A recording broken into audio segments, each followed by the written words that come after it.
লা তাকুলু রাইনা, ঈমানদারদেরকে লক্ষ্য করে বলতেছে, ইয়া আইয়ুহাল্লাযীনা আমানু, তোমরা যারা ঈমান এনেছো, লা তাকুলু রাইনা, আমার নবীজিকে তোমরা রাখাল বলো না।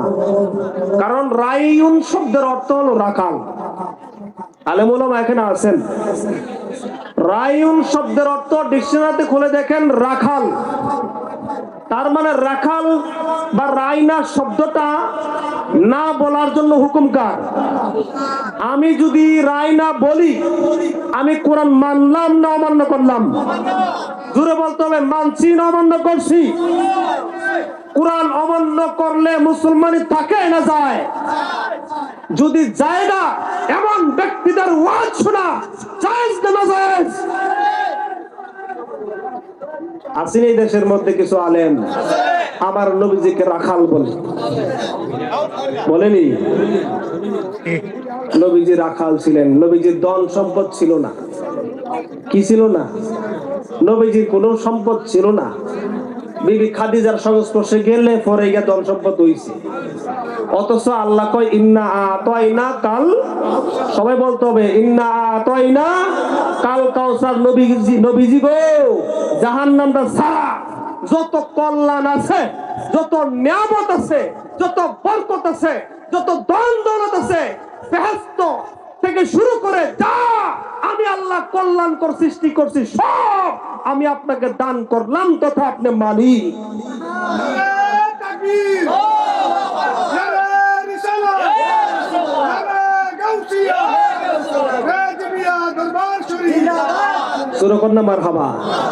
বাজান, আল্লাহ কয় নবী গো, আমি আপনাকে ধন ভান্ডার দিয়ে দিয়েছি, মানে আপনি মালিক। আর ওই মোল্লায় কয় নবীজির কি ছিল না? ধন দৌলত কিছুই ছিল না। এখন মানবো কি মোল্লা না আল্লাহ? যদি আল্লাহ মানতে হয়, মোল্লা বাদ দিতে হবে কিনা? আরে বেটা, ওই বেটা হাজার হাজার লক্ষ লক্ষ, হাজার হাজার কি লক্ষ লক্ষ বাজান। এখন তো বলতে হয়, উহুদের যুদ্ধের মধ্যে ইমানদার কজন ছিল? আর কাফেররা কত ছিল? লাখে লাখ ছিল। আর এদিকে ছিল 300 জন, 70 জন, 72 জন। তারা ছিল হাজার হাজার, হাজার হাজার। ওই লিগ ইমানদার হয়ে গেছে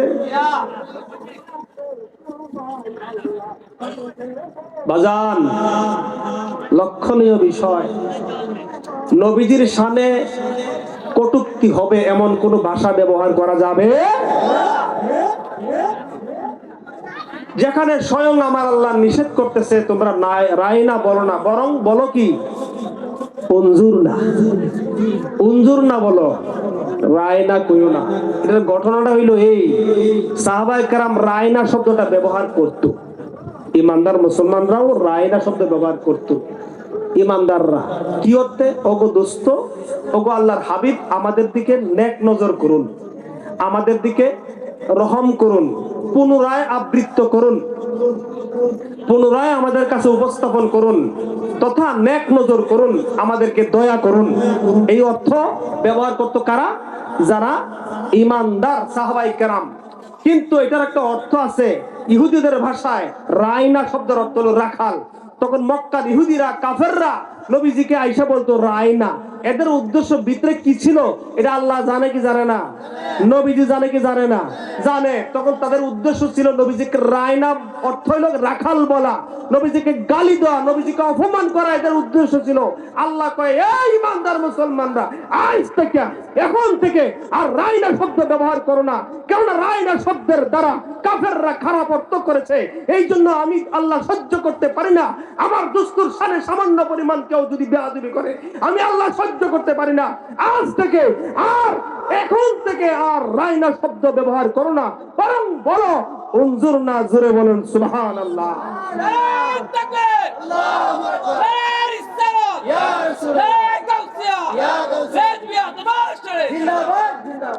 বাজান, তখন থেকে উনজুর না শব্দটা ব্যবহার করার জন্য হুকুম কার?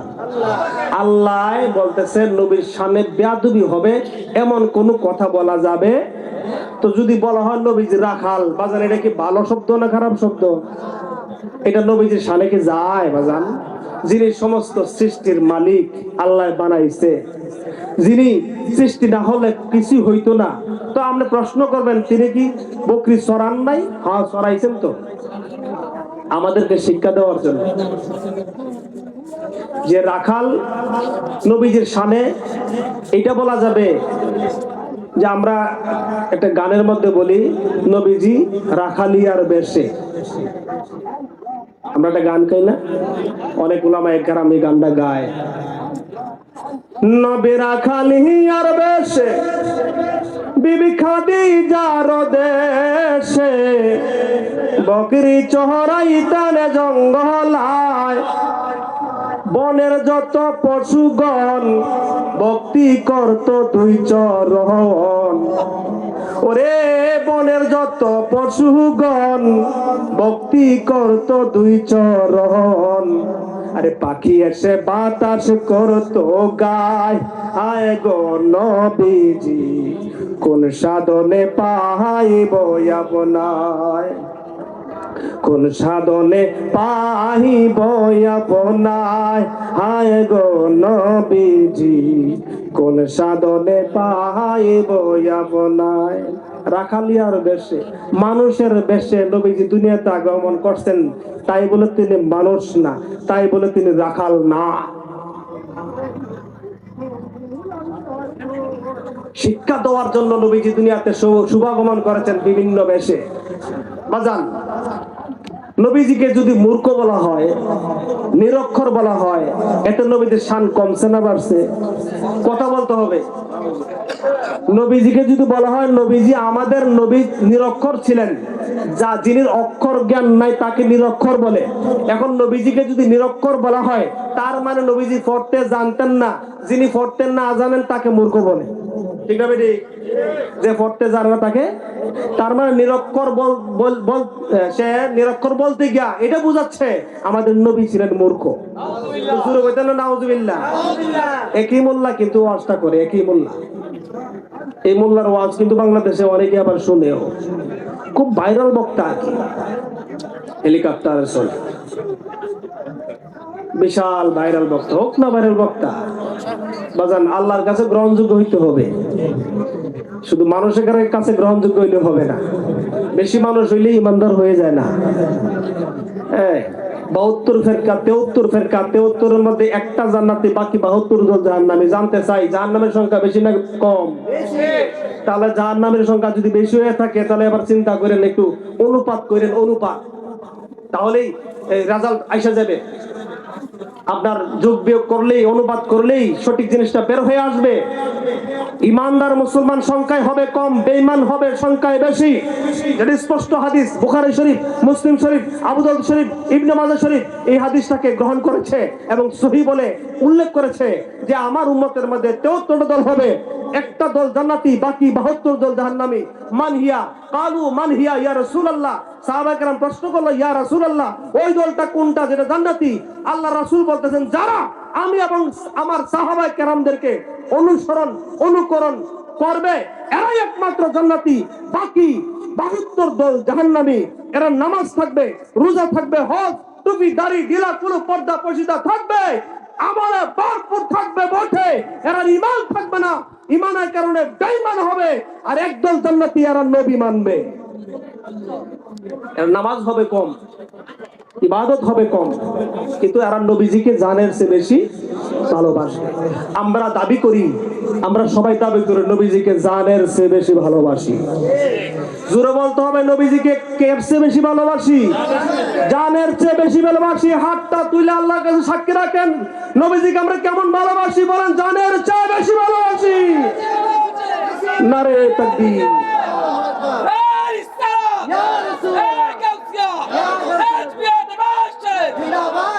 মারহাবা বলেন। এই যে হাতটা তুলছেন এটা কিন্তু সাক্ষী হয়ে গেছে, আল্লাহ দেখছেন, নবী দেখছেন, ফেরেশতারা দেখছেন, পীর মুর্শিদ ওলি আল্লাহ গাউস কুতুব দেখছে কি দেখছে না? এই আকীদা ইমানদার মুসলমানদের আছে কি নাই? বাজান ওই নবীজির শানে দুরূদ ও সালাম পাঠ করব যিনি হাজির নাজির, যিনি গায়েবের খবর দাতা, যিনি বেনজির বেমিসাল, যিনি পেশাব মুবারক, পায়খানা মুবারক তথা পাক পবিত্র, আমরার জন্য খাওয়া হালাল। আর আপনার আমার পেশাব পায়খানা নাপাক দুর্গন্ধ, অন্যের জন্য খাওয়া হারাম। বাজান ঠিক না বেটি? আপনার আমার পেশাব পায়খানা দুর্গন্ধ করে গন্ধ করে খাইলে হারাম হবে, আর নবীজির পেশাব মুবারক পবিত্র, এমনকি পায়খানা মুবারক তাও পবিত্র। এটা সুগন্ধ কেমন? মেশকো আম্বরের চেয়ে বেশি সুবাসিত। মেশকো আম্বর বুঝেন, যেটা ওই উটের সিনা থেকে বের করা হয়, এটা এমন সুগন্ধ একবার লাগাইলে বাজান মাসের মাস সুগন্ধ থেকে যাবে, সাবানদা দইলেও সেই সুগন্ধ যায় না। তাকে বলা হয় মেশকো আম্বর। ওই মেশকো আম্বরের চেয়ে বেশি সুবাসিত আমার রসুলের পেশাব পায়খানা মোবারকের সুগন্ধ, এমনকি ওনার পসিনা ঘাম মোবারকের সুগন্ধ, এত সুগন্ধ যে একবার লাগাইলে হাজার না অন্তত বেশি বেশি বেশি বেশি দিন, মাসের পর মাস সেই সুগন্ধ মানুষের শরীরে লাইগা রয়েছে। বলেন সুবহানাল্লাহ। যে রাস্তাতে নবীজি হাঁটতেন বোঝা যাইতো, মানুষে জানতো যে এদিক দিয়ে কে গেছে, নবীজি গেছেন। আর আমি গেলে গন্ধ করেনি, 4-5টা পারফিউম লাগাইলেও এত গন্ধ করে না। কিন্তু দয়াল নবীজি যেদিক দিয়ে হাঁটতেন মানুষে বুঝতে পারতো যে এদিক দিয়ে কে গেছেন, দয়াল নবীজি গেছেন। তাহলে নবীজির পসিনা মুবারক, আমার পসিনা নাফাক দুর্গন্ধ। কি বলেন? আমাদের এই ঘাম দুর্গন্ধ না? যদি বিশ্বাস না হয় তো একটু হুঙ্গে দেখেন, নিজেরটা তো গন্ধ লাগবে, আরেকবার হুঙ্গে দেখেন কত খারাপ যে লাগে। কিন্তু নবীজির পসিনা মুবারক, তার মানে নবীজির পসিনা মুবারক, নবীজির পায়খানা প্রস্রাব মুবারক, আর আমার দিন নাফাক দুর্গন্ধ। তার মানে নবীর মধ্যে আমার মধ্যে পার্থক্য আছে। কি বলেন? পার্থক্য আছে না? পার্থক্য কেমন? পার্থক্য আসমান এবং জমিনের মধ্যে যেমন পার্থক্য, যেমন অন্ধকার এবং রাতের মধ্যে পার্থক্য, তার চেয়ে বেশি পার্থক্য নবী এবং আমার মধ্যে। তো আপনি কইবেন যে হ্যাঁ, নবীজি তো আমরার মতো দুনিয়াতে খাইছে, ঘুমাইছে, এই অসুখ বিসুখ হয়েছে, বেমারাদি হয়েছে, নবীজিরও দুর্বলতা প্রকাশ পাইছে। নবীজি তো দুনিয়াতে আসছেন, খাইছেন, ঘুমাইছেন, পায়খানা প্রস্রাব ইত্যাদি বিয়া শাদী সমস্ত কিছু করছেন আমরা মতোই। সুতরাং তিনি আমরা মতো হইতে অসুবিধা কি? আসেনি কি? শুধু বলেনি যে নবী আমরার মতো মানুষ, কয়নি? আহা, নবীজি রঙে নমুনায় মানুষ। নবীজি কি রঙে নমুনায় মানুষ। ওয়াজ বাজান রিজভিয়া দরবার শরীফের আশেকানদের জন্য না, ওয়াজ হচ্ছে যারা নতুন আসছেন, পরবর্তী প্রজন্ম যারা, তাদের জন্য ওয়াজ। বাজান আমরা যে রিজভিয়া দরবার শরীফের যারা প্রাক্তন, যারা পুরাতন, যারা আশেক প্রেমিক পাগল আছেন, তারা কিন্তু বাজান হাফেজ হয়ে রয়েছে। কিসের হাফেজ জানেন? বলেন না, ইমানের হাফেজ। কিসের হাফেজ? তাদেরকে ইমান শিক্ষা দেওয়ার মতো আলেম নীল আকাশের মধ্যে নাই, নীল আকাশের মধ্যে নাই। যদি প্রমাণ চান, একটা রিস্কাওয়ালা এখানে যারা বসে আছেন তাদের না, রিজভিয়া দরবার শরীফের একটা রিস্কাওয়ালার সাথে বসেন, দেখেন তার ইমানের কত শক্তি, দেখেন তার ইমানের কত পাওয়ার ক্ষমতা, কত সুন্দর কথা তার মুখ দিয়ে বের হয়, যেন সারাক্ষণ শুনতে থাকি এমন কথাই তার মুখ দিয়ে বের হয়। বাজান এই রিজভী বাবার দেওয়া সম্পদ। যাই হোক বাজান, ওই নবীদের শানে প্রাণ ভরে দুরূদ ও সালাম পাঠ করবো। যিনি ছায়া ছিল না জমিনে, ছায়া ছিল। ও আলেম সমাজ, কোন কিতাবে যদি লেখা থাকে আনো, এখন আনো। কোন কিতাবে লেখা নাই নবীজির ছায়া ছিল। তাহলে নবীর ছায়া ছিল না, আমার ছায়া আছে। তার মানে নবীর মধ্যে আমার মধ্যে কি আছে? নবীজির ছায়া নাই কেন? কারণ নূরের কোন ছায়া হয়, নূরের ছায়া হয়। নবীজির মাথা মোবারক থেকে পা মোবারক পর্যন্ত পুরাটাই কি? আল্লাহর নূর। বলেন কিসের নূর? আল্লাহর নূর। বলবেন উনি অসুস্থ হয়েছে না? হয়েছে। বলবেন না? আমি তো অসুস্থ হই, নবীজি তো অসুস্থ হয়েছে। আচ্ছা, অসুস্থ হয়েছেন কেন? আমাদেরকে বাজার শিক্ষা দেওয়ার জন্য। অসুস্থ হইলে কিভাবে চিকিৎসা নিতে হয়, কিভাবে সেবা করতে হয়, কিভাবে ওষুধ আবিষ্কার করতে হয়, এই শিক্ষা দেওয়ার জন্য নবীজি অসুস্থ হয়েছে। মূলত নবীজি অসুস্থ হওয়ার দরকার, কেননা নবীজি স্বয়ং সেবা, স্বয়ং ঔষধ। কেমনে?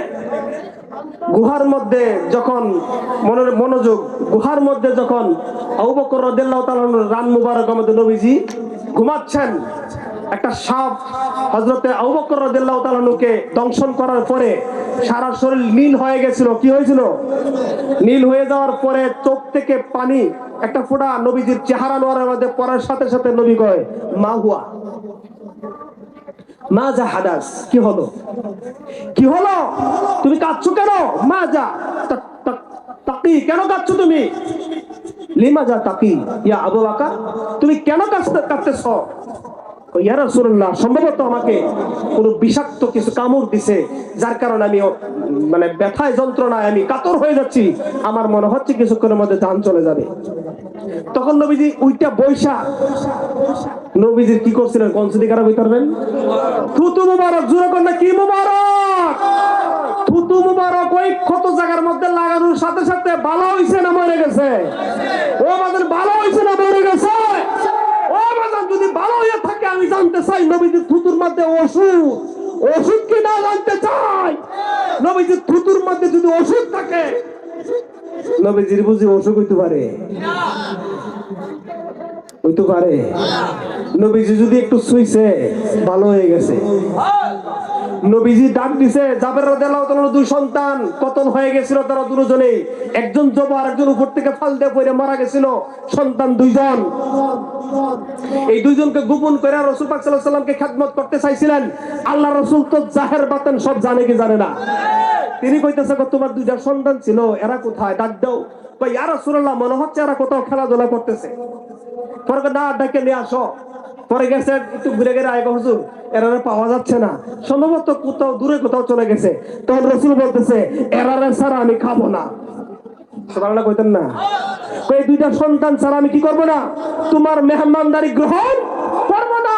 আরে কই ইয়া রাসূলুল্লাহ, খোদা কি কসম, আপনার কষ্ট হবে, আপনার মেহমানদারি অসুবিধা হবে, এই জন্য মিথ্যার আশ্রয় নিয়েছি। আমার দুইটা সন্তান কতল হয়ে গেছে, বলেন সুবহানাল্লাহ। কতল হয়ে গেছে কিভাবে? এইভাবে যাও এদের কাছে, আমার নিয়ে যাও। কাছে গেছে, উদাম করো, কাপড় খোলো। কাপড় খুলছে, নাম কি? অমুক অমুক।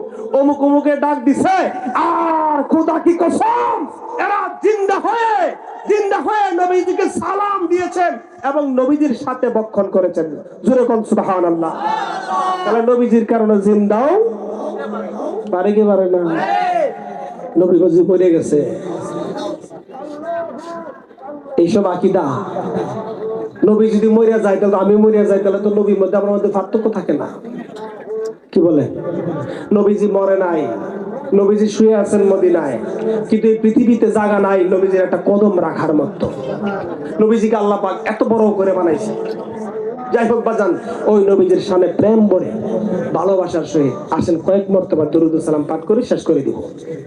আপনারা যারা বাহিরে আছেন দয়া করে চলে আসেন ভিতরে, অতি অল্প সময়, কথা বলবো না, একটু দুরুদ মিলাদ পাঠ করব, মোনাজাত করব, শেষ করে দিব। দ্বিতীয় পর্ব আছে, দ্বিতীয় পর্বতে আপনারা চলে যাবেন। তবে দ্বিতীয় পর্বটা কিন্তু প্রথম পর্ব শেষ না হওয়া পর্যন্ত কিন্তু দ্বিতীয় পর্বটা শুরু হওয়ার কোনো সুযোগ নাই। আপনারা প্রথম পর্বে আইসা শরীক হন, দ্বিতীয় পর্বের মজা পাবেন। বাজান আসেন, মনোযোগ সহকারে কয়েক মর্তবা দুরূদ সালাম পাঠ করি। আল্লাহুম্মা সাল্লি আলা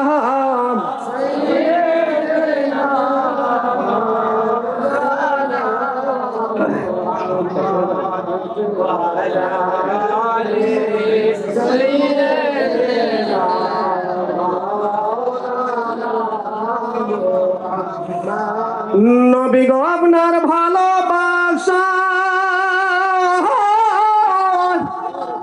আল্লাহর ওলি হওয়া যায়। নবী গো, আপনার ভালোবাসায় জান্নাত ওয়াজিব হয়ে যায়। আল্লাহুম্মা জুরে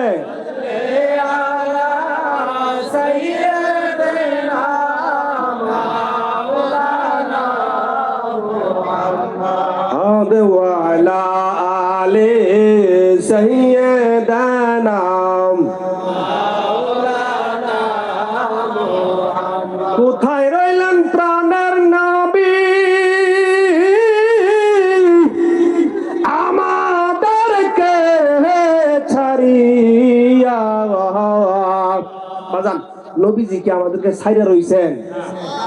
এই আকীদা রাখলে বাজান ঈমান থাকতো না। কেননা নবীজি আমাদেরকে এক সেকেন্ড ছাইরা থাকার উপায় নাই তো। কারণ নবী যদি রহমত ছাড়া বাঁচার উপায় আছে নাকি? আসেনি দুনিয়াতে। নবীজির রহমত ব্যতীত বাঁচার উপায়, তার মানে নবীজি সবসময় আছেন কিনা? এটা হেরা বুঝে না। কারা হেরা বুঝে না? আর না বুঝলে তো কিছু করার নাই। কোরআন শরীফের মধ্যে আল্লাহ কয় নবীজি হাজের, নবীজি নাজের, নবীজি আছেন, নবীজি দেখেন।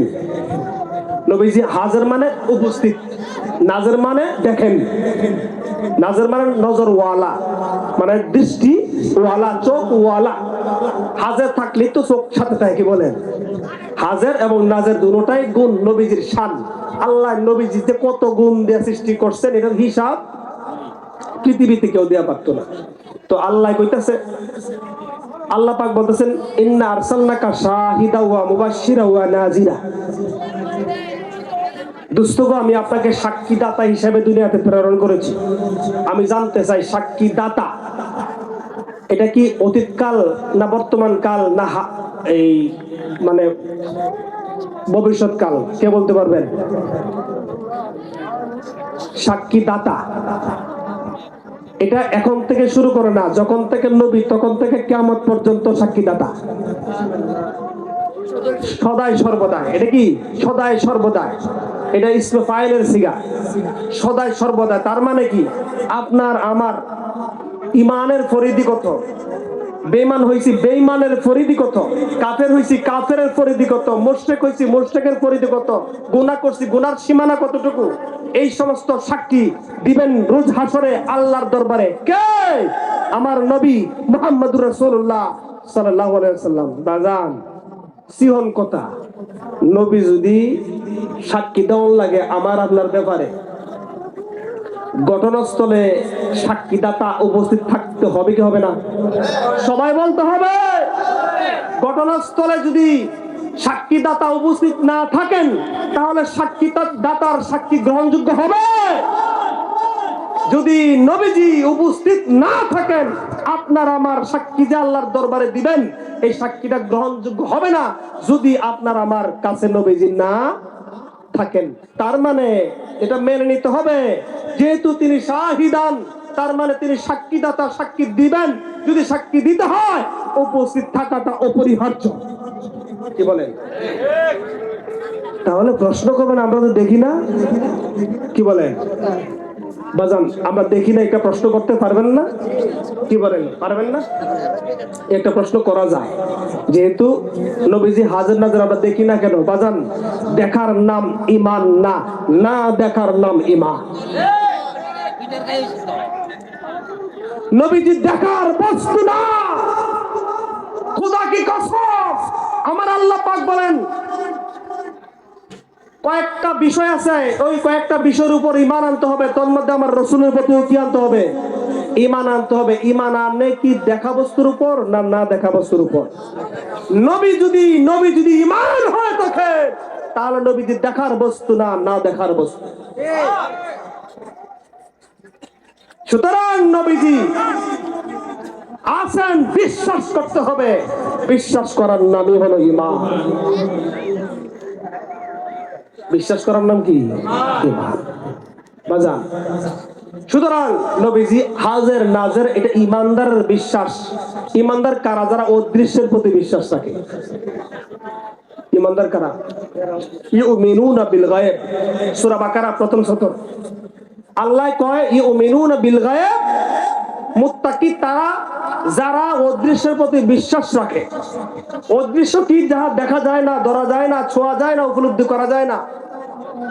ঠান্ডা গরম, তিতা মিঠা উপলব্ধি করা যায় না, এমন বিষয়কে বলা হয় গায়েব, অদৃশ্য। ওই অদৃশ্যের প্রতি যারা বিশ্বাস করে তারা মুমিন। নবীজি প্রতি ঈমান আনার জন্য আল্লাহ পাক বলছেন যে যেহেতু নবীজি দেখার বস্তু নয়, নবীজি না দেখা বস্তু। প্রশ্ন করবেন, নবীজি 63 বছর জিন্দিগানিতে সাহাবায়ে কেরাম কি দেখেন নাই? কেউ প্রশ্নটা করবেন না? নবীজি 63 বছর দুনিয়াতে ছিলেন, সাহাবায়ে কেরাম দেখে নাই? আবু জাহেল দেখে নাই?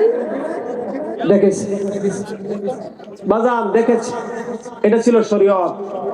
বাশারি সুরত দেখেছে, হাকিকাতান নবীর সুরত কি এটা আল্লাহ ছাড়া কেউ জানে। নবীজির বিতর্গত অবস্থা কাবারিয়ত এবং বিতর্গত অবস্থা সাহাবায়ে কেরাম দেখে নাই, ওইটার প্রতি সাহাবায়ে কেরাম বিশ্বাস করছে। এই জন্য সাহাবায়ে কেরাম ঈমানদার এবং নবীজির কায়া দেখেছে, অর্থাৎ বাশারিয়া সুরত দেখেছে, এই জন্য সাহাবী। আমরা নবীজির কাবারিয়ত দেখছি না, এই জন্য সাহাবী না। আর তারা দেখছে সাহাবী এবং ঈমানদার। আমরা শুধুমাত্র ঈমানদার, যেহেতু নবীজির উপর বিশ্বাস করেছি।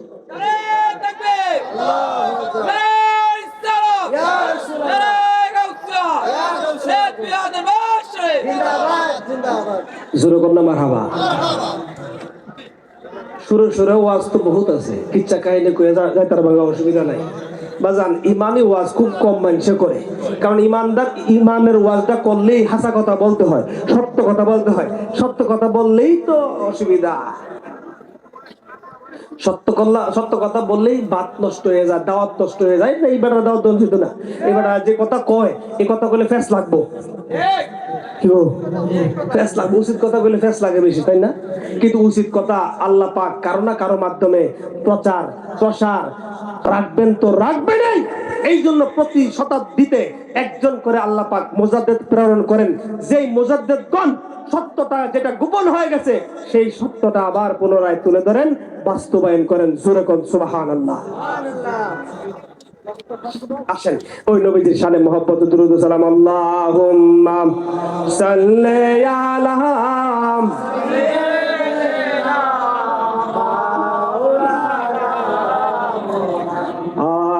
ওয়া আলা আলি সাইয়্যিদানা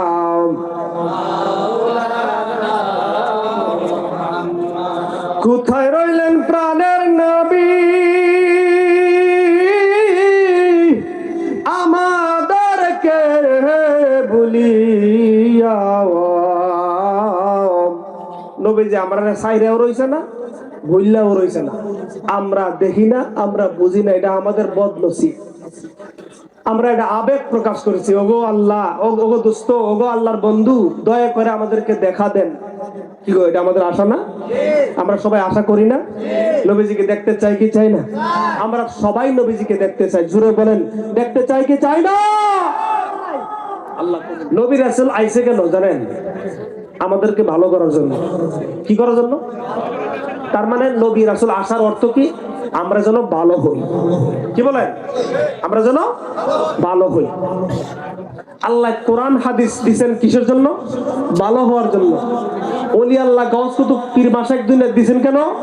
ভালো হওয়ার জন্য। আজকে ওয়াজ নসিহত হচ্ছে কেন? ভালো হওয়ার জন্য। এই মিয়া আপনি আমি কি ভালো হইছি কিনা, ভালো হতে চাই কিনা, এই শপথটা যদি আমরা নিতে পারি তাহলে আজকে এই মাহফিলের আয়োজনটা সার্থক হবে। কোরআন হাদিস আল্লাহ নাজিল করছে, সার্থক হবে। আল্লাহ নবী রাসূল পাঠাইছে, এটা সার্থক হবে। বাজান, ভালো হওয়াটা কি? চুরি ডাকাতি করবো না, অন্যায় করবো না, অপরাধ করবো না, অন্যের হক নষ্ট করবো না, ঠিক আছে কিনা বাজান? এই অপরাধটা ছাড়া ভালো কাজ করবো। আল্লাহ কয় ওয়াল আসরে ইন্নাল ইনসানা লাফি খুসরে ইল্লাল্লাযিনা আমানু ওয়া আমিলুস সালিহাত। বাজান, এই কোরআন শরীফ তো আল্লাহ নাজিল করছে, কেউ পড়েও না, কেউ বুঝেও না। আর কিছু কিছু মোল্লা এমন অর্থ করে, বাজান ঈমানও শেষ, ইহকালও শেষ, পরকালও শেষ। কয় ওয়াজ টাকা দোয়াল্লান বাহাদা। আল্লাহ নবীজিকে পথভ্রষ্ট পাইছে, এরপরে আল্লাহ নবীজিকে হেদায়েত করছে। জোরে কোন নাউজুবিল্লাহ। যিনি যিনি যিনি যিনি আসছে হেদায়েত করার জন্য, উনি বুঝি পথভ্রষ্ট হয়ে গেছে। দেন এদের অর্থ কেমন করে, কেমন ফসা মার্কা ব্রেনেরা, ফসা মার্কা না?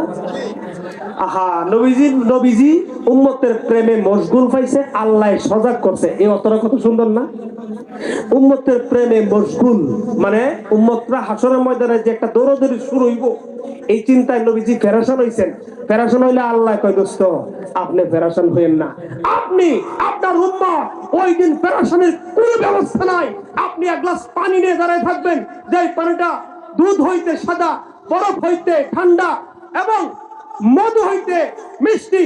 ওই পানিটা যে ব্যক্তি একবার পান করবে, তার 50,000 বছরের যে যন্ত্রণা 1 সেকেন্ডে ভুলে যাবে।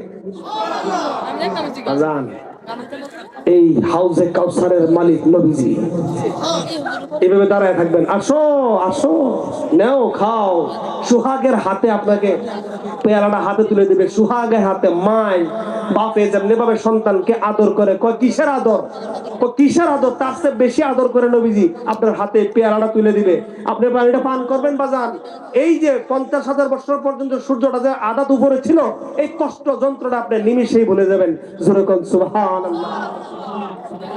সুতরাং আমরা ভালো হব, ভালো হতে চাই কি চাই না? বাজান, অন্যের হক নষ্ট করব, চুরি ডাকাতি করব, সুদ খাই না কিন্তু দেই। আছি না আমরা অনেকেই? দেওয়া আর খাওয়া দুটোটাই সমান। বাজান, যারা আনছেন ওই যে বিভিন্ন জায়গাতে লোন আনছেন, লোন ব্যাংকের বাড়ানো ঘুষ হইব, ওই যে কিস্তি জ্বালায় বাজান অনেকের মনের মধ্যে কি জ্বালা, এই আইতাছে পরের সপ্তাহে কিস্তি। 4 মিনিট শেষ করে দিতেছি। বাজান, সুদ খাবো না, গাছের পাতা খাবো, গাছের পাতা খাবো। বাজান, আজকের মাহফিলটা আয়োজন করছে বাজান, দুইটা কথা যদি না নিতে পারেন, গান তো শব্দটা এটা একটা ইবাদত, হাজার ইবাদতের মধ্যে ছোট একটা ইবাদত। এই ইবাদতটার প্রতি এত আকৃষ্ট হয়েন না। আপনার আরো বড় বড় ইবাদত আছে, ওইগুলো জানা দরকার। এটা আত্মতৃপ্তির জন্য, কিছুক্ষণ সময়ের বিনোদনের জন্য এটা করা হয়। তাও এটা করার ব্যাপারে সাবধানতা অবলম্বন করতে হয়। এটার মধ্যে আবার হালালও আছে, হারামও আছে। ব্যবহারের মাধ্যমে হালাল হয়, ব্যবহারের মাধ্যমে হারাম হয়। বাজান, এটা সাবধানতার ব্যাপার আছে। যাই হোক, আমি আশা করি এখানকার মানুষ খুব সাবধানতার মাধ্যমে গান বাদ্য বা চামাকাওয়ালি করে এবং শুনে, শালীনতার ভিতরে। যাই হোক বাজান, শেষ করে দিচ্ছি। আসেন আমরা ওই নবীজি, যেই নবীজি সৃষ্টি না হলে আল্লাহ কিছু সৃষ্টি করতো না, স্বয়ং আল্লাহ দুরূদ পাঠ করে সালাম দেওয়ার হুকুম আল্লাহ নবীজিকে সালাম দেওয়ার জন্য হুকুম আল্লাহ করছে। কেমনে সালাম দিতে হবে? আল্লাহ কয় তাসলিমা আয় তাজিমা, সম্মান সহকারে ইজ্জত সহকারে সালাম দেওয়ার হুকুম কার? তবে আপনারা একটু বিবেচনা করেন, আমরা এইভাবে কেন দিলাম, এটা একটু জানার দরকার। আবার অনেকে প্রশ্ন করে, যে অনেকে বলে, আরে এইভাবে তো হিন্দুরা তার প্রতিমার সামনে দাঁড়াইয়া এই প্রণাম করে, কি বলেন, এটা আপনারা করেন কেন? তাদের হিন্দুরা আরো অনেক কিছুই করে, যেমন হিন্দুরা ভাত খায়, আমরাও খাই। হিন্দুরা খায় বিদায় আমরা ভাত খাওয়া ছেড়ে দিতে হইব। হিন্দুরা বিয়া শাদী করে, বিয়া শাদী ছেড়ে দেওয়া যাবো? কাপড় চোপড় পরে ছেড়ে দেওয়া যাবে? এই বাংলাদেশে বসবাস করে বাংলাদেশ ছেড়ে দেওয়া যাবে? বাতাস নেনি বাতাস ছেড়ে দেওয়া যাবো নেই? তাহলে হিন্দুরা অনেক কিছু করে, সবকিছু করা যাবে না। যাই হোক বাজান, আমরা দুনিয়ার অপরাধের কারণে যদি কখনো কাঠগড়ায় দাঁড়াইতে হয়, কাঠগড়া বুঝেননি? ওই যে দুনিয়ার কোর্ট কাছারি গিয়া দাঁড়াইতে হয়, আসামি হয়ে দাঁড়ানোর সময় কেমনে দাঁড়ানো কিন্তু আনসার মুরব্বী কেউ আছেন কিনা? এই যে এমনি দাঁড়াইতে হয়। কেমনে? কার সামনে দাঁড়াইছেন? জজের সামনে। আমি জানতে চাই, জজের দাম বেশি না আমার নবীর দাম বেশি? কথা বলবেন জোরে সবাই। জজের দাম বেশি না আমার নবীর দাম বেশি? নবী সৃষ্টি না হইলে জজ সৃষ্টি হইতো? জজের ভাব হইতো? তো জজ বেটার সামনে দুনিয়ার অপরাধের কারণে যদি আমার এমনি দাঁড়ানোটা আমার জন্য কি হয়ে যায়? ওয়াজিব হয়ে যায়। যদি না দাঁড়াই আমাকে বেয়াদব বলবে, বিল কেটে দিবে, আমাকে আসামি হিসেবে সাব্যস্ত করে দিবে, জেলখানায় পাঠাই দিবে। আমি যদি বেয়াদবি করি, এমনি দাঁড়ায় থাকি, তাহলে বলবে যে এটা বেয়াদব, আসলে এটা অপরাধী। আর যদি এমনি কই না, যেটা করছে না করছে, যাক, এটা নত স্বীকার করছে, অপরাধকে সে মেনে নিয়েছে এবং সে এটা থেকে ফিরে আসতে চায়, তার মধ্যে নমনীয় ভদ্রতা নর্মতা আছে, তখন জজ বেটার কি হবে? মায়া হবে, দয়া হবে, কবে যাও আজকের জন্য চলে যাও, 2-1 তারিখের পরে হয়তো এটা শেষ করে দেয়। যাই হোক, একজন জজের সামনে যদি আমাকে এইভাবে দাঁড়াইতে হয় দুনিয়ার কোনো অপরাধের কারণে, আমি আপনাদের কাছে জানতে চাই, নবীজি যা নিয়ে আসছে কোরআনে, আমি সর্বপ্রথম আয়াতটা পাঠ করেছিলাম, মা আতাকুমুর রাসূলু ফাখুযুহু, আল্লাহ কয় সূরা হাশরের 7 নম্বর আয়াত, আল্লাহ পাক বলেন তোমাদের নবী তোমাদেরকে যা দে তা গ্রহণ করো। কি করে যা দে তা গ্রহণ করো। কি দিছে? নামাজ, রোজা, হজ, যাকাত, টুপি, দাড়ি, ডিলা, কুলু, পর্দা, প্রশিদা কে দিছে? কথা কয় না, কে দিছে? আমরা কি সঠিকভাবে পালন করতে পারি? সবটি গ্রহণ করতে পারি না। তাহলে আমরা নবীর দরবারে অপরাধী কিনা? সবাই বলতে হবে, নবীর দরবারে অপরাধী কিনা? আপনি তো এখন দাঁড়াইছেন কার সামনে? কথা বলতে হবে, কার সামনে দাঁড়াইছে? নবীর সামনে দাঁড়াইছেন অপরাধী হিসাবে। আপনি কেমনে দাঁড়ানো উচিত আবার চিন্তা করেন। কিভাবে দাঁড়াইলে ভালো হবে আবার চিন্তা করেন। যেহেতু আপনি নবীর দরবারে দাঁড়াইছেন, ইয়া নবী সালামু আলাইকা, নবী গো আপনার উপর শান্তি বর্ষিত হোক। নবীর শান্তির অভাব পড়ছে। নবীজি শান্তির অভাব পড়ছে। আরে সালাম নবীর জন্য না, বরং কার জন্য? নিজের জন্য। আপনি যে নবীজিকে সালাম দিয়েছেন নিজের জন্য। নিজের জন্য কেমনে? বাজান নবীজি বাজান স্বয়ং তিনি শান্তি, স্বয়ং ইসলাম, স্বয়ং ঈমান, তিনি স্বয়ং সিদ্ক, তিনি স্বয়ং সত্য, তিনি স্বয়ং ঈমান, স্বয়ং ইসলাম, স্বয়ং শান্তি। শান্তির কি আবার শান্তির প্রয়োজন আছে নাকি? তাহলে শান্তির কাছে আপনি কি কামনা করবেন? শান্তির কামনা করবেন। নবীজিকে দেওয়া মানে নবীজির কাছ থেকে আনা। এখন নবীজির কাছে আনবেন এমনে দাঁড়াইয়া নাকি এমনে দাঁড়াইয়া? আদাবে দাঁড়াইলে ভালো হইব না বেআদবে দাঁড়াইলে ভালো হইব? বাজার এই জন্যই যারা ইমানদার মুসলমান এই জন্য আদবে দাঁড়ায়। কেননা নবীজি আমাকে দেখতেছেন এবং নবীজি শুনতেছেন। একটু আগে বলছি না যে নবীজি হাজেরও নাজের। এই পৃথিবীটার নবীজির কাছে সরিষার দানাও না। তাহলে নবীজি হাজের হইতে হয় না। সারা পৃথিবী নয়, সারা কুল কায়নাত নবীজির সামনে উপস্থিত। সুতরাং আপনাকে আমাকে দেখতে নবীজির অসুবিধা হয়। তাহলে নবী যদি অসুবিধা না হয়, যখন সালাম দিবেন নবীজি যদি দেখেন আর আপনার মধ্যে যদি আজিজি এনকাসারি নরমতা ভদ্রতা থাকে, এটা কি নবীজির দরবারে এটা ভালো হবে না খারাপ হবে? আল্লাহ করলে যে নবীর দরবারে আদববান, সে আমি আল্লাহর দরবারে আদববান। যে ব্যক্তি নবীজিকে মানছে সে ব্যক্তি আমি আল্লাহকে মানছে। যে ব্যক্তি নবীজির দরবারে অপমানিত করছে, নবীজিকে অপমান করছে, সে আমি আল্লাহকে অপমান করছে। যে ব্যক্তি আমি আল্লাহ নবীজিকে মানার মতো মানছে, সেজন্য আমি আল্লাহকে মানছে। যে ব্যক্তি নবীর গোলাম হইছে, সেজন্য আমি আল্লাহর গোলাম হইছে। আল্লাহর গোলাম বান্দা হইতে পারবেন না যতক্ষণ না নবীর বান্দা না হইবেন। দলিল আরেকদিন দেব, কোরআন থেকে দেব। কোরআন থেকে আমরা নবীর গোলাম। নবীর গোলাম তো আল্লাহর গোলাম। আমরা নবীর বান্দা, বান্দা মানে গোলাম আর কি। আমরা নবীর বান্দা তো আল্লাহর বান্দা। যদি নবীর বান্দা হইতে পারছি না, তাহলে আল্লাহর বান্দা হওয়ার কোন সুযোগ নাই। বাজান এইটার ব্যাখ্যা আরেকদিন দিব যদি সুযোগ পাই, ইনশাআল্লাহ, আল্লাহ যদি তৌফিক দান করে। তার মানে নবীজিকে আমরা তাজিমাতে দাঁড়াইয়া এইভাবে তাজিম করাটা ভালো। এইভাবে তাজিম যদি বেশি হয়, যেইটা তাজিম বেশি হয় এইটাই করা আমাদের ইমানদারের জন্য দায়িত্ব, উত্তম। এখানে আমার দলিলের প্রয়োজন নাই। আমার প্রয়োজন কি? নবীজির প্রেম, নবীজির প্রেম ভালোবাসা। যেটা করলে বেশি হয় ইমানদার মুসলমান এইটাই করবে। রাজি আছেন তো? বাজান আর আগাইতাম না, তবে একটা কথা না কয়ে পারতেছি না। আল্লাহ বলতেছে মা তাকুমুর রাসূলু ফাখুযুহু ওয়া মান নাহাকুম আনহু ফান্তাহু। আমার রাসূল বলতেছেন, আল্লাহ বলতেছেন আমার দোস্ত তোমাদেরকে যা দিয়েছে তা গ্রহণ করো, যা থেকে না করছে তা থেকে কি করো? বিরত থাকো, বর্জন করো। কার কথা?